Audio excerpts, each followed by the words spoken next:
Hello friends, welcome back. It's me Malayali. അപ്പോൾ ഞാൻ ഇന്ന് നിങ്ങളുടെ മുന്നിൽ പറയാൻ പോകുന്ന കാര്യം എന്ന് പറഞ്ഞാൽ ബ്ലെൻഡറിൻ്റെ ബേസിക്സ് ആണ് ഞാൻ പറയാൻ പോകുന്നത്. അതായത് എങ്ങനെ അതിനെ നാവിഗേറ്റ് ചെയ്യണം, അതിനെ കൺട്രോൾ ചെയ്യണം, പിന്നെ എന്താ പറയുക, അതെങ്ങനെ സെലക്ഷൻ ചെയ്യാം, അതിനകത്ത് 2-3 ടൂൾസിനെ പറ്റി.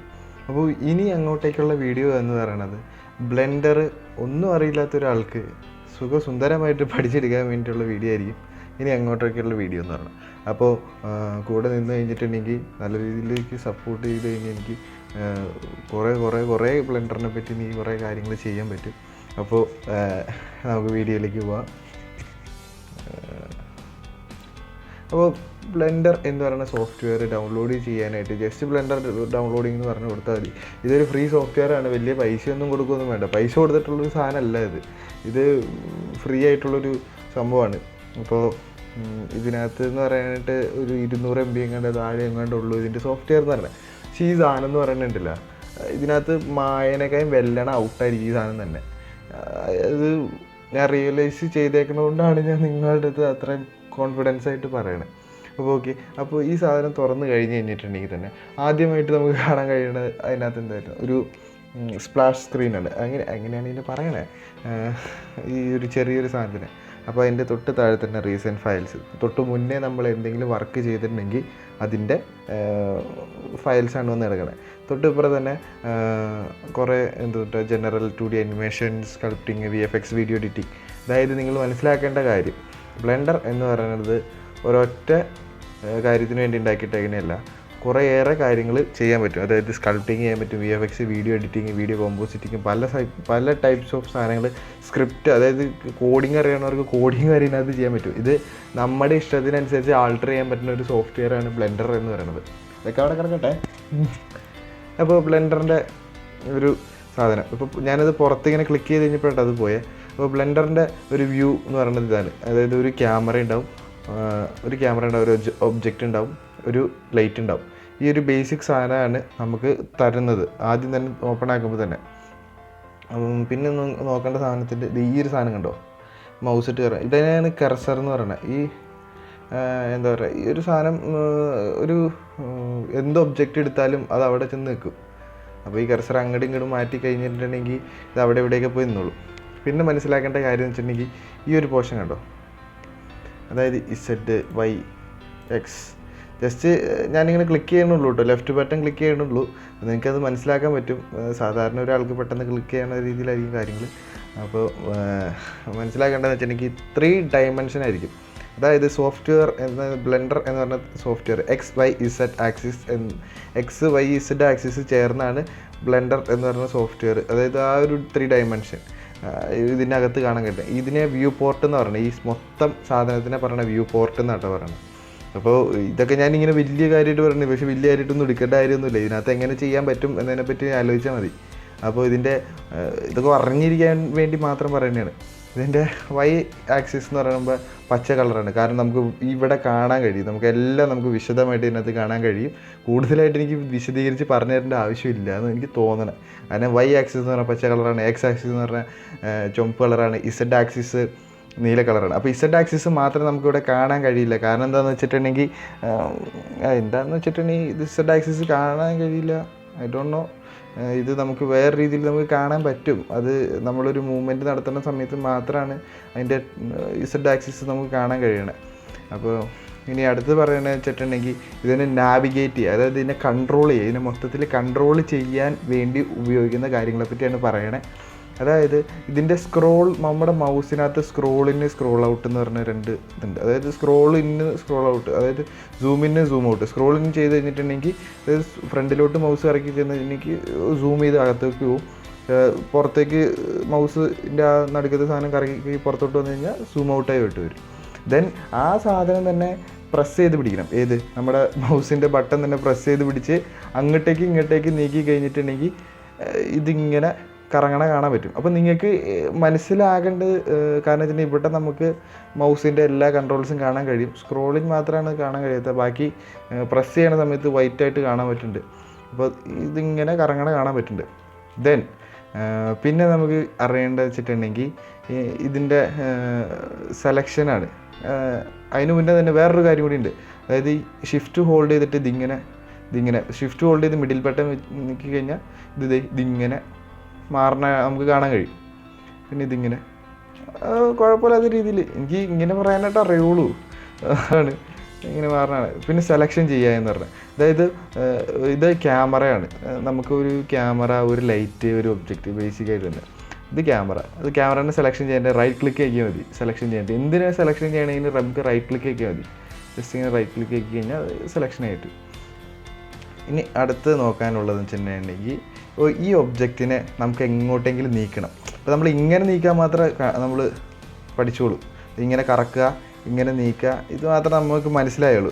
ഇനി ഈ ഒബ്ജക്റ്റിനെ നമുക്ക് അങ്ങോട്ടും ഇങ്ങോട്ടൊക്കെ കൊണ്ടുവയ്ക്കാൻ വേണ്ടി നമുക്ക് എന്ത് ചെയ്യണമെന്ന് വെച്ചിട്ടുണ്ടെങ്കിൽ നമുക്ക് 3 ടൈപ്പ് ഓപ്ഷനാണുള്ളത്. അതായത് move tool, scale tool, rotation. അത് നിങ്ങൾക്ക് പറയുമ്പോൾ തന്നെ നിങ്ങൾക്ക് മനസ്സിലാവും. മൂവ് ടൂൾ എന്ന് വെച്ചിട്ടുണ്ടെങ്കിൽ ഒരു സ്ഥലത്ത് നിന്ന്, ഒരു ഫിക്സഡ് ആയിട്ടൊരു സ്ഥലത്ത് നിന്ന് വേറൊരു സ്ഥലത്തേക്ക് കൊണ്ടുവയ്ക്കാൻ വേണ്ടിയുള്ളത് മൂവ് ടൂള്. ഇത് കണ്ടോ, അവിടെ ചെന്നിരിക്കും. ഇത് പിടിച്ച് ഇങ്ങോട്ടേക്ക് കഴിഞ്ഞാൽ ഇത് ഇവിടെ ചെന്നിരിക്കും. മനസ്സിലായി? അതായത് നമുക്ക് ഏത് ആക്സിസിലോട്ടാണോ നീക്കേണ്ടത് ആ ആക്സിസിൽ ആ മാർക്ക് ആരോയിൽ പിടിച്ചേക്ക് കഴിഞ്ഞാൽ അത് അങ്ങോട്ടും ഇങ്ങോട്ട് നീങ്ങി പോകും. ദെൻ ഇതിൻ്റെ റൊട്ടേഷൻ, അതായത് തൊട്ട് താഴെ കിടക്കണ, അതായത് ഈ സൈഡിൽ കിടക്കണതാണ് ഇതിൻ്റെ ടൂൾസ് അല്ല, മൂവിങ് ചെയ്യാൻ വേണ്ടി സഹായിക്കുന്ന സ്ഥലമാണിത്. അതായത് ഇത് പിടിച്ച് നിൽക്കി കഴിഞ്ഞിട്ടുണ്ടെങ്കിൽ റൊട്ടേഷൻ, നമുക്കതിന് എങ്ങോട്ട് വേണമെങ്കിലും റൊട്ടേഷൻ. ഈ റൊട്ടേഷൻ എന്ന് പറഞ്ഞാൽ ഈ പച്ച ഇതുമ്പോൾ തൊട്ട് കഴിഞ്ഞാൽ ഇതായിട്ടിരിക്കണം കേട്ടോ. റൊട്ടേഷൻ ചെയ്യാം. അതിങ്ങനെ വയ്ക്കണമെങ്കിൽ ഇങ്ങനെ വയ്ക്കാം. ഇനി എക്സ് ആക്സിസിലോട്ട് റൊട്ടേഷൻ ചെയ്യാം, ഇസഡ് ആക്സിസിലോട്ട് റൊട്ടേഷൻ ചെയ്യാം. ഞാൻ നേരത്തെ പറഞ്ഞ പോലെ ഇസഡ് ആക്സിസിൻ്റെ വര നമുക്ക് കാണാൻ കഴിയുന്നത് ഇപ്പോഴാണ് ഒരു നീല ലൈൻ മേലോട്ട് പോകണുണ്ടോ. അത് നമ്മൾ കൺട്രോൾ ചെയ്യണം, നമ്മൾ നീക്കണ സമയത്ത് മാത്രമാണ് നമുക്കത് കാണാൻ കഴിയുള്ളൂ. എനിവേ ഇതിനകത്തും നമ്മൾ എന്തെങ്കിലും സാധനം തെറ്റ് ചെയ്ത് കഴിഞ്ഞിട്ട് നമുക്ക് റിട്ടേൺ പോകണമെങ്കിൽ കൺട്രോൾ ഇസഡ് അടിച്ച് കഴിഞ്ഞാൽ ബാക്കിലേക്ക് വരും. എന്തോരം അടിക്കുന്നത് അത്രയും നേരം ബാക്കിലേക്ക് പോയി. Then scale tool. സ്കെയിൽ എന്ന് വെച്ചിട്ടുണ്ടെങ്കിൽ ആ ഒബ്ജക്റ്റിനെ വലുതാക്കാൻ വേണ്ടിയുള്ള ഒരു സാധനമാണ് സ്കെയിൽ എന്ന് പറഞ്ഞത്. അത് ഏത് ആക്സിസിലോട്ട് വേണമെങ്കിലും വലുതാക്കാം നമുക്ക്. കണ്ടോ ഓക്കെ. അപ്പോൾ നമുക്ക് എങ്ങോട്ട് വേണമെങ്കിലും വലുതാക്കാം, ചെറുതാക്കാം, എന്ത് വേണമെങ്കിലും ചെയ്യാം. വലുതാക്കാനും ചെറുതാക്കാനും വേണ്ടി ഉപയോഗിക്കുന്ന ഒരു സംഭവമാണ് സ്കെയിൽ ടൂള്. അപ്പോൾ അതത്ര സംഭവം. ഈ മൂന്നെണ്ണം ഇവിടെ കിടക്കട്ടെ. ബാക്കിയത്തെ ഞാൻ ഈ ഏറ്റവും അവസാനത്തെന്ന് പറഞ്ഞിട്ടുണ്ടെങ്കിൽ എല്ലാം കൂടി ഉള്ള സാധനമാണ്. അതായത് സ്കെയിൽ ചെയ്യാം, എന്താ പറയുക, റൊട്ടേഷൻ ചെയ്യാം, സെയിം ടൈമിൽ അതിന് നീക്കാം. കണ്ടോ, ഇതൊക്കെ സംഭവിക്കണേ. അപ്പോൾ ഇതെല്ലാം അവിടെ കിടക്കട്ടെ. ഇനി ഞാൻ ഇതിനൊന്ന് ഡിലീറ്റ് ആക്കുകയാണ്. സാധാരണ സെലക്ട് ചെയ്തിട്ട് ഡിലീറ്റ് എന്ന് പറഞ്ഞാൽ ഞെക്കി കഴിഞ്ഞാൽ അത് ഡിലീറ്റ് ആയി പോകും. അതായത് കീബോർഡിനകത്ത് ഡിലീറ്റ് ആയി കഴിഞ്ഞാൽ ഡിലീറ്റ് ആയി. ഇനിയിപ്പോൾ ഡിലീറ്റ് ആയിപ്പോയി, ഒരു സാധനം ഡിലീറ്റ് ആയിപ്പോയി. ഇനി നമ്മൾ എന്ത് ചെയ്യും? പുതിയൊരു സാധനം ആഡ് ചെയ്യണം. പുതിയൊരു സാധനം ആഡ് ചെയ്യാനായിട്ട് Shift+A, അതായത് Shift+Aയിൽ മെഷ് എന്ന് പറഞ്ഞ ഓപ്ഷൻ, അതിനകത്ത് ഞാൻ സാധാരണ ക്യൂബ് ആഡ് ചെയ്തു. അത് ഞാൻ അടുത്ത വീഡിയോയിൽ കൂടുതലായിട്ട് ഞാൻ പറഞ്ഞുതരാം നിങ്ങൾക്ക്. കൂടുതലായിട്ട് വെച്ചിട്ടുണ്ടെങ്കിൽ ആ സാധനങ്ങൾ വെച്ച് ഉപയോഗിക്കേണ്ടത് എങ്ങനെയാണ്. അപ്പോൾ Shift+A വെച്ച് ആഡ് ചെയ്ത് കഴിഞ്ഞപ്പോൾ ഒരു ക്യൂബ് ആഡ് ചെയ്തു. ദെൻ ഒന്നുകൂടി ഞാൻ Shift+A ഞെക്കി എനിക്കിഷ്ടമുള്ള സാധനം വേണമെങ്കിൽ ആഡ് ചെയ്യാം. ക്യൂബ്, പ്ലെയിൻ, ചുമ്മാ പ്ലെയിൻ ആഡ് ചെയ്തു. Shift+A സർക്കിൾ ആഡ് ചെയ്തു. Shift+A UV സ്ഫിയർ ആഡ് ചെയ്തു. Shift+A അതിങ്ങനെ റിപ്പീറ്റ് അടിച്ചുകൊണ്ടിരിക്കുകയാണ്. മനസ്സിലാക്കണ്ടല്ലോ. ഞാനിത് കൂടുതലായിട്ട് ഇങ്ങനെ വിശദീകരിച്ച് പറയണ്ടല്ലോ, നിങ്ങൾക്ക് കണ്ടു കഴിയുമ്പോൾ തന്നെ മനസ്സിലാവുമെന്ന് എനിക്ക് തോന്നണം. അപ്പോൾ കുറേയേറെ ഒബ്ജക്റ്റ് ഉണ്ട്. നിങ്ങൾ മനസ്സിലാക്കേണ്ട ഒരു കാര്യം എന്താണെന്ന് വെച്ചിട്ടുണ്ടെങ്കിൽ ഇത്രയേറെ ഒബ്ജക്റ്റ് വെച്ചിട്ടാണ് നമ്മൾ വലിയ വലിയ സിനിമകളിൽ, ബാഹുബലി അങ്ങനത്തെ പോലെയുള്ള വലിയ വലിയ സിനിമകളിലൊക്കെ കാണുന്ന പോലെ, അതായത് അവതാർ, ബാഹുബലി, പിന്നെന്താ പറയുക, മുവാന, അങ്ങനത്തെ ഉള്ള ക്യൂട്ടായിട്ടുള്ള കാർട്ടൂൺസൊക്കെ കാണുന്നത് പോലെ ഇന്നത്തെ ക്യാരക്ടേഴ്സിനെയൊക്കെ ഉണ്ടാക്കണത് ഈ ഒരു ബേസിക് ഷേപ്പിൽ നിന്ന്. അത് ഇത്രയും ഷേപ്പിൽ നിന്നാണ് ആ ക്യാരക്ടർ ആയാലും ആ എൻവോൾവ്മെൻ്റ് ആയാലും ഇതൊക്കെ ഉണ്ടാക്കുന്നത്. അപ്പോൾ ഇത്രയും സാധനങ്ങൾ വെച്ചിട്ടാണ് ഇനി നമ്മൾ അങ്ങോട്ട് മുന്നോട്ടേക്ക് മോഡലിങ് ചെയ്യാൻ പോണത്. ഇതൊക്കെ വെച്ചിട്ടാണ് മോഡലിങ്.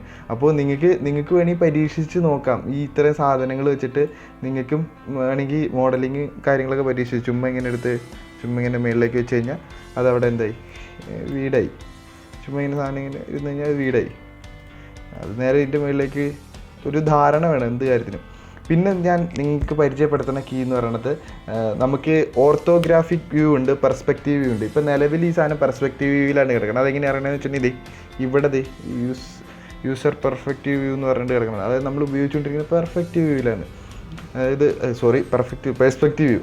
അപ്പോൾ പെർസ്പെക്റ്റീവ് വ്യൂവിലാണ്. പെർസ്പെക്റ്റീവ് വ്യൂ എന്ന് വെച്ചിട്ടുണ്ടെങ്കിൽ നമ്മൾ സാധാരണ എങ്ങനെയാണ് കാണുന്നത് അതാണ് പെർസ്പെക്റ്റീവ് എന്ന് പറഞ്ഞിട്ടുണ്ടെങ്കിൽ കാഴ്ചപ്പാട് എന്നാണ് അതിൻ്റെ അർത്ഥം. അപ്പോൾ ഈ പെർസ്പെക്റ്റീവ് വ്യൂവിലാണ് നമ്മളിപ്പോൾ കണ്ടുകൊണ്ടിരിക്കുന്നത്. പെർസ്പെക്റ്റീവ് വ്യൂവിൽ മാറ്റണമെങ്കിൽ നമ്മൾ എന്ത് ചെയ്യണം? ഒന്ന് ഞെക്കി കഴിഞ്ഞിട്ടുണ്ടെങ്കിൽ അതിൻ്റെ ഫ്രണ്ട് വ്യൂ, അതായത് നമ്മൾ ഓർത്തോഗ്രാഫിക് വ്യൂവിൽ അതായത് 2D എങ്ങനെ കാണണം അതുപോലെ തന്നെ നമുക്ക് കാണാൻ പറ്റും. ദെൻ നമ്മൾ 3 ഞെക്കി കഴിഞ്ഞാൽ അതിൻ്റെ സൈഡ്, ദെൻ 7 ഞെക്കി കഴിഞ്ഞിട്ടുണ്ടെങ്കിൽ അതിൻ്റെ ടോപ്പ്. ഇനി ഇതൊക്കെ പോട്ടെ, 1, 3, 7 ശ്രദ്ധിച്ചോണം. 1, 3, 7 ഈ 1, 3, 7 നമ്മുടെ ഫ്രണ്ട്, സൈഡ്, ടോപ്പ് ഇങ്ങനെ അടിസ്ഥാനപ്പെടുത്തി തന്നെ. ഇനി ഇതെല്ലാം ഇവിടെ കാണാൻ പറ്റും. ഈ സൈഡിൽ നമുക്ക് കാണാൻ പറ്റും ഏത് വ്യൂവിൽ വന്നിങ്ങനെ ടോപ്പ് ഓർത്തോഗ്രാഫിക് വ്യൂ എന്ന് പറഞ്ഞിട്ട് കാണാൻ പറ്റും. ഇനി ഇതൊക്കെ മാറിയിട്ട് നമ്മൾ വേറെ സാധനം ചെയ്യാൻ വേണം. അത് 1 ഞെക്കി 9 ഞെക്കി കഴിഞ്ഞാൽ അതിൻ്റെ ഓപ്പോസിറ്റോ, 3 ഞെക്കി 9 ഞെക്കി കഴിഞ്ഞാൽ അതിൻ്റെ ഓപ്പോസിറ്റോ, 7 ഞെക്കി 9 ഞെക്കി കഴിഞ്ഞാൽ അതിൻ്റെ ഓപ്പോസിറ്റോ. അതായത് ടോപ്പിൻ്റെ ഓപ്പോസിറ്റ് താഴത്തും, അതായത് എല്ലാ ബോട്ടം സൈഡും, ലെഫ്റ്റിൻ്റെ ഓപ്പോസിറ്റ് റൈറ്റും, ഫ്രണ്ടിൻ്റെ ഓപ്പോസിറ്റ് ബാക്കും അങ്ങനെ പോയിക്കൊണ്ടിരിക്കും. അപ്പോൾ ഇതും കൂടി നിങ്ങൾ ജസ്റ്റ് ഒന്ന് മനസ്സിലാക്കി വയ്ക്കുക. എന്നിട്ട് നിങ്ങൾ ഇത്രയും കാര്യങ്ങളൊന്ന് പരിചയപ്പെടുക. ഇത്രയും കാര്യങ്ങൾ പരിചയപ്പെട്ട് കഴിയുമ്പോഴത്തേക്കും നിങ്ങൾക്ക് ഓൾ അറൗണ്ട് ഒരു കാര്യം കത്തും എന്നെനിക്ക് എനിക്ക് തോന്നണേ, അങ്ങനെ കത്തും. അപ്പോൾ ഞാൻ വേറെ ഒന്നും പറഞ്ഞിട്ടില്ല. ഇതിനകത്ത് കൺട്രോൾസിനെ പറ്റി മാത്രമാണ് ഞാൻ പറഞ്ഞേക്കണത്. ഇങ്ങനെ കൺട്രോൾ ചെയ്ത് കഴിഞ്ഞിട്ടുണ്ടെങ്കിൽ ബേസിക്സ് ആയിട്ടുള്ള കൺട്രോൾസും കാര്യങ്ങളെപ്പറ്റി മാത്രമാണ് ഞാൻ പറഞ്ഞേക്കണേ. അപ്പോൾ ഓരോ ഷേപ്പിനും ഓരോ കാര്യങ്ങളുണ്ട്. അതൊക്കെ ഞാൻ പിന്നീട് അടുത്ത വീഡിയോയിൽ മോഡലിംഗ് തുടങ്ങുന്ന സമയത്ത് ഞാൻ പറഞ്ഞുതരാം ഇന്ന ഷേപ്പ് ഇന്നതാണെന്ന്. എനിക്കിനി ഇവിടം വരെയുള്ള കാര്യങ്ങളെ പറ്റിയും ഇതിൻ്റെ ഉള്ളിലുള്ള കാര്യങ്ങളും ഇതിൻ്റെ അകത്തുള്ള കാര്യങ്ങളും ഞാൻ അടുത്ത വീഡിയോയിൽ പറയുന്നതാണ്. അടുത്ത വീഡിയോയ്ക്കായി വെയിറ്റ് ചെയ്യുക. അപ്പോൾ സപ്പോർട്ട് ചെയ്യുക. കൂടെ നിന്ന് കഴിഞ്ഞിട്ടുണ്ടെങ്കിൽ നമുക്ക് കുറേയേറെ കാര്യങ്ങൾ ചെയ്യാം. അപ്പോൾ താങ്ക് യു.